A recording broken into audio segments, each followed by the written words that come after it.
Chez SNCF, on est persuadé que la performance, la richesse de nos services va naître de la diversité des profils de nos salariés. On est vraiment, je pense, la SNCF comme la RATP en phase sur le sujet du traitement de la diversité dans nos entreprises.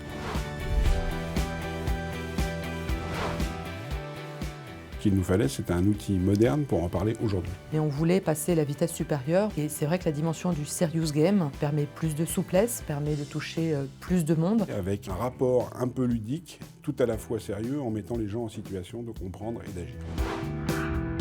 Le but, c'est de pouvoir lutter contre les discriminations, voire le harcèlement discriminatoire dans les relations interpersonnelles. C'est un co-investissement en commun entre Design Altidem, la RATP et la SNCF. Ce jeu a été construit par la RATP et SNCF et donc on y a mis notre empreinte en termes de volonté, d'objectifs à atteindre. Par contre, ce jeu est complètement duplicable à d'autres entreprises.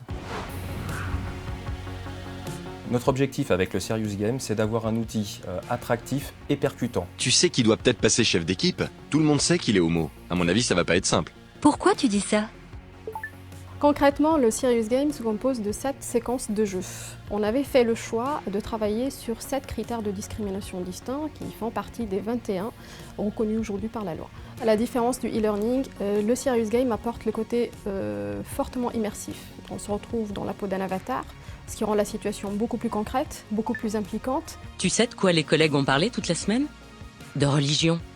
C'était animé dans la salle de pause. Les salariés vont se confronter à des situations qui vont leur permettre de prendre la peau d'un personnage, alors soit en discriminant, soit en étant discriminé, sans prendre de risques.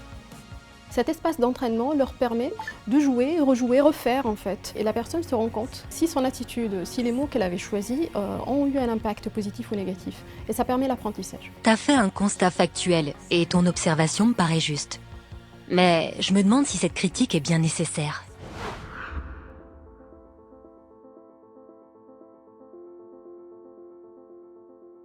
On a déjà planché sur le visuel de la campagne d'affichage. Tiens, regarde, je te montre ça en avant-première.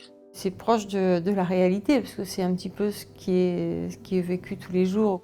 Mais c'est risqué d'oublier les autres. C'est pas évident de se mettre finalement à la place des autres et de ce que vivent les autres. On est vraiment à se dire, mais alors comment réagir dans ces cas-là? Dans la vraie vie, parfois on ne mesure pas ses propos. Et le Serious Game, il permet ça. C'est la pédagogie par la découverte.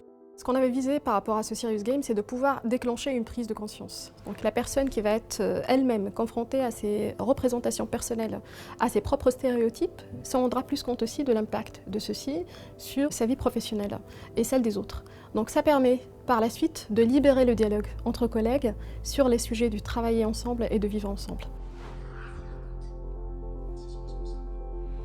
En étant plusieurs, en confrontant plusieurs points de vue, on est plus riche, à l'image de la diversité.